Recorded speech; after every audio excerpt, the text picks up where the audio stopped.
नमस्कार, आप देख रहे हैं न्यूज समय तक और मैं हूं आपके साथ अमन त्रिवेदी। आइए नजर डालते हैं आज की ताजा खबरों पर। चलिए जानते हैं आज की देश और दुनिया की सिलेक्टेड काम की और महत्वपूर्ण 50 बड़ी खबरों को सिर्फ 10 मिनट में। पर अभी तक आपने इस वीडियो को लाइक नहीं किया तो लाइक कर दीजिए। जिस दिन संविधान खत्म हो गया हिंदुस्तान नहीं बचेगा। दिल्ली के रामलीला मैदान में इंडिया गठबंधन की रैली में राहुल गांधी बोले, नरेंद्र मोदी लोकसभा चुनाव में मैच फिक्सिंग करने की कर रही कोशिश ईवीएम मैनेज किए बिना पार नहीं होगा। 400 सीटों का आंकड़ा। तो वहीं पंजाब सीएम मान बोले, ये देश किसी के बाप की जागीर नहीं जो डंडे से चला लेंगे। खड़गे ने बीजेपी को बताया जहर। लोकसभा चुनाव के लिए पीएम मोदी ने मेरठ में निकाली पहली रैली। विपक्ष पर निशाना साधते हुए कहा, बड़े बड़े सत्ताधारी जेल में है लेकिन सुप्रीम कोर्ट से उन्हें जमानत नहीं मिल रही। भ्रष्टाचारी चाहे कितना ही बड़ा हो, एक्शन तो होगा। इन बेईमानों ने जो धन लूटा है मैं उसे गरीबों को लुटाऊंगा। बड़े बड़े भ्रष्टाचारी आज सलाखों के पीछे हैं। सुप्रीम कोर्ट से जमानत नहीं मिल रही है। मेरी गारंटी है इन भ्रष्टाचारियों ने जिसका धन लूटा है उस धन को मैं लौटा भी रहा हूँ। अरविंद केजरीवाल शेर है, वो करोड़ों लोगों के मन में बसते हैं, उनको ज्यादा दिन जेल में नहीं रख पाएंगे। दिल्ली की रामलीला मैदान से पत्नी सुनीता केजरीवाल ने पढ़ा अरविंद केजरीवाल का संदेश, 6 गारंटियों का किया वादा। वहीं पीडीपी चीफ महबूबा मुफ्ती ने मोदी सरकार पर बोला हमला। कहा इनको गांधी नेहरू परिवार से तकलीफ है। पूरे ब्रह्मांड में इतना झूठ कोई नहीं बोला होगा जितना बीजेपी ने बोला। सपा प्रमुख अखिलेश यादव ने कहा, सीएम अरविंद केजरीवाल को अरेस्ट करने से बीजेपी की पूरी दुनिया में थू थू हो रही। सरकार जो चाहे कर सकती है, यह तो साबित हो गया। हम कांग्रेस पर कभी भरोसा नहीं कर सकते। कांग्रेस ने कच्चा द्वीप श्रीलंका को दिया पीएम मोदी का बड़ा दावा। कहा कांग्रेस का पिछले 75 साल से काम करने का एक ही तरीका रहा, देश की एकता, अखंडता और भारत के हितों को कमजोर करना। आयकर विभाग ने कांग्रेस को 1745 करोड़ का नया टैक्स नोटिस किया जारी। 2 दिन पहले ही 1823 करोड़ का नोटिस भेजा था। आईटी ने कुल 3567 करोड़ की देनदारी निकाली। प्रधानमंत्री नरेंद्र मोदी 4 अप्रैल को बिहार में करेंगे चुनावी शंखनाद। जमुई की रैली में दिखेंगे एनडीए के दिग्गज नेता। 2014-19 में भी जाट लैंड से ही हुई थी शुरुआत। देश के 4 राज्यों में बारिश तूफान से तबाही। पश्चिम बंगाल में 4 की मौत, 100 घायल। असम एयरपोर्ट की छत गिरी। मिजोरम में चर्च ढही। हिमाचल में 172 सड़कें बंद। हरियाणा, पंजाब समेत कई राज्यों में आंधी तूफान का अलर्ट।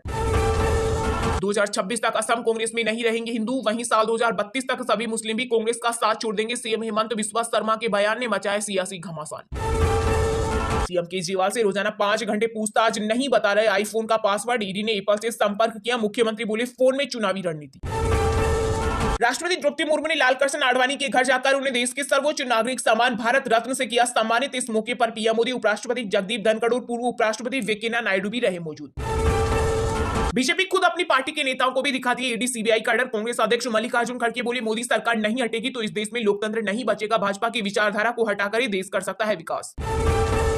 ऑनलाइन मंगाए केक को खाने से 10 साल की बच्ची की मौत। परिवार के 4 सदस्यों की मुश्किल से बची जान। पंजाब में बर्थडे पर ऑर्डर किया था केक।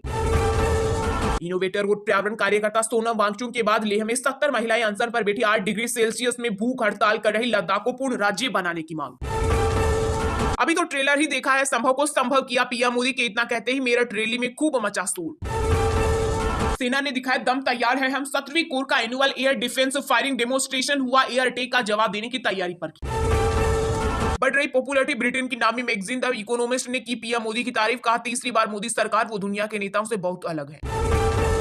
भाजपा 400 पार की बात कर रही, पहले वो 200 सीट तो जीत कर दिखाए। बंगाल सीएम ममता बनर्जी का मोदी सरकार को खुला चैलेंज। पूरी बंगाल का मतलब केवल और केवल तृणमूल कांग्रेस, साथ ही का सीए वैध नागरिकों को विदेशी बनाने का एक जाल है। हम पश्चिम बंगाल में न तो सीए और नई एनआरसी की अनुमति देंगे। लोकसभा चुनाव के लिए भाजपा की 8वीं लिस्ट जारी। सूची में 3 राज्यों के 11 प्रत्याशियों के नाम। गुरदासपुरा से अभिनेता सनी देओल का टिकट कटा। बीजेडी से आए भर्तृहरि मेहताब को भी उतारा। झारखंड के पूर्व सीएम हेमंत सोरेन की पत्नी ने सुनीता केजरीवाल से की मुलाकात। कल्पना सोरेन बोली, केंद्र सरकार के खिलाफ मिलकर लड़ेंगे। सोनिया गांधी से भी मिली। ओडिशा कांग्रेस ने उम्मीदवारों से मांगे 50,000। कहा टिकट नहीं मिला तो लौटा देंगे। इधर विधायक बोले, हमारे पास फंड नहीं, चुनाव लड़ने के लिए देना होगा बलिदान। एक बार फिर से भारतीय फुटबॉल पर लगा दाग। शराब के नशे में अधिकारी ने महिला खिलाड़ियों से की मारपीट। दरअसल हिमाचल प्रदेश की 2 महिला फुटबॉलरों ने एआईएफएफ कार्यकारी समिति के सदस्य दीपक शर्मा के खिलाफ मारपीट और परेशान करने की शिकायत की है। शांतिपूर्ण चुनाव कराने के लिए एक साथ आई राजस्थान और गुजरात पुलिस। बनाई कार्य योजना, अपराधियों के खिलाफ चलाएगी अभियान। अभी भी रूस में फंसे पंजाब के युवक एक बार फिर वीडियो जारी कर मोदी सरकार से लगाई मदद की गुहार।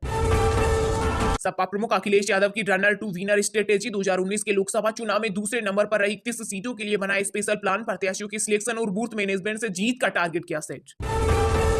इंडिया की लोकतंत्र बचाओ रैली में झारखंड की सीएम चंपई सोरेन ने बीजेपी पर बोला हमला। कहा हमें खत्म करनी है तानाशाही। वहीं बीजेपी बोली है गठबंधन की परिवार बचाओ भ्रष्टाचार छिपाओ रैली। यूपी में पीडीएम देगा इंडिया और एनडीए गठबंधन को मात। एआईएमआईएम चीफ असदुद्दीन ओवैसी और अपना दल की पल्लवी पटेल ने मिलाए हाथ। पल्लवी बोली पिछड़े दलित और मुसलमानों के प्रति सरकार का रवैया ठीक नहीं। वहीं ओवैसी बोले चुनाव तक की नहीं रुकेंगे। चलिए अब जानते हैं जो आम आदमी के काम की और फायदेमंद खबरें हैं उनको विस्तार से। पर इससे पहले अभी तक आपने इस वीडियो को लाइक नहीं किया तो लाइक कर दीजिए।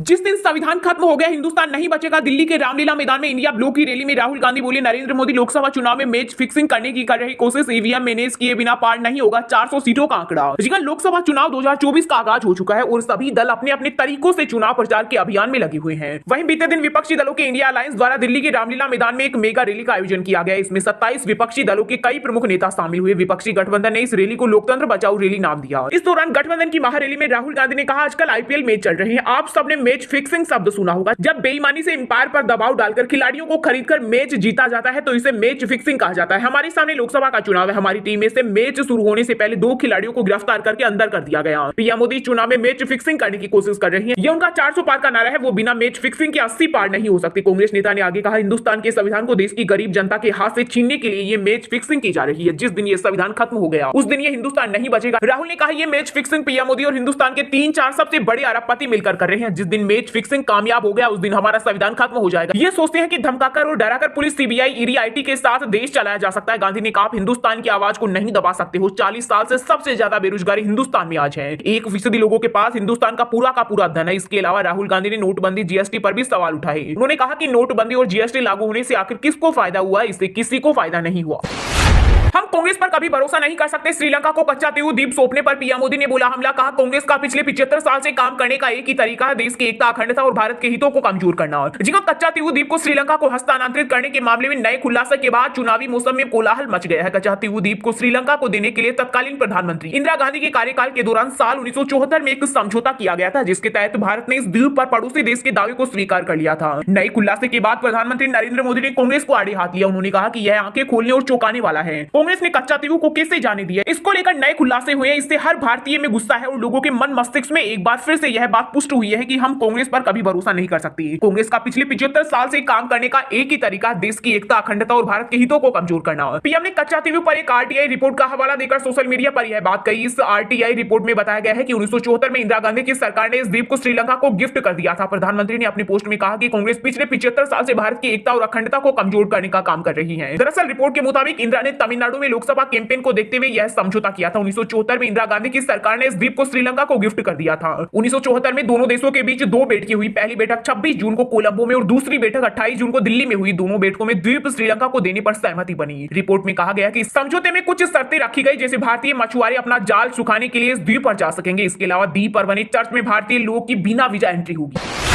आयकर विभाग ने कांग्रेस को 1745 करोड़ का नया टैक्स नोटिस किया जारी। 2 दिन पहले ही 1823 करोड़ का नोटिस भेजा। आईटी ने कुल 3567 करोड़ की देनदारी निकाली। जिसका लोकसभा चुनाव से ठीक पहले कांग्रेस को आयकर विभाग से एक बार फिर नया नोटिस मिला। इनमें 2014 से 2017 के लिए 1745 करोड़ रुपए के टैक्स की डिमांड की गई है। इन ताजा नोटिस के साथ कांग्रेस पर टैक्स डिमांड बढ़कर 3567 करोड़ रुपए हो गई है। सूत्रों के मुताबिक ताजा नोटिस 2014-15 में 663 करोड़ रुपए, 2015-16 में करीब 664 करोड़ रुपए और 2016-17 में करीब 417 करोड़ रुपए से संबंधित। उन्होंने कहा कि अधिकारियों ने राजनीतिक दलों को मिलने वाली कर छूट समाप्त कर दी है और पार्टी पर कर लगा दिया गया। सूत्रों ने कहा कि जांच एजेंसियों द्वारा छापे के दौरान कांग्रेस के कुछ नेताओं से जब्त की गई डायरियों में की गई थर्ड पार्टी की एंट्री के लिए भी कांग्रेस पर टैक्स लगाया है। मुख्य विपक्षी दल ने शुक्रवार को कहा था कि उसे आयकर विभाग से नोटिस मिला है जिसमें करीब 1823 करोड़ रुपए का भुगतान करने को कहा गया है। वहीं टैक्स डिपार्टमेंट के अधिकारियों ने पिछले सालों से जुड़े टैक्स डिमांड के लिए पार्टी के खातों से 135 करोड़ रुपए पहले ही वसूल कर लिए। हालांकि कांग्रेस ने इसके खिलाफ सुप्रीम कोर्ट में अपील की है जिस पर आज सुनवाई हो सकती है। और हाँ दोस्तों, आज की मुख्य समाचार बड़ी खबरें यही समाप्त होती है। आप हमें कमेंट करके बताना कि लोकसभा चुनाव 2024 में आप किस पार्टी को वोट दे रही हो। और हाँ, वीडियो को लाइक जरूर करना और अपने दोस्तों के साथ व्हाट्सएप फेसबुक पर शेयर करना और चैनल को सब्सक्राइब करके बेल आइकन को प्रेस कर लेना। मिलते हैं आपको कल देश दुनिया की बड़ी खबरों के साथ। बहुत बहुत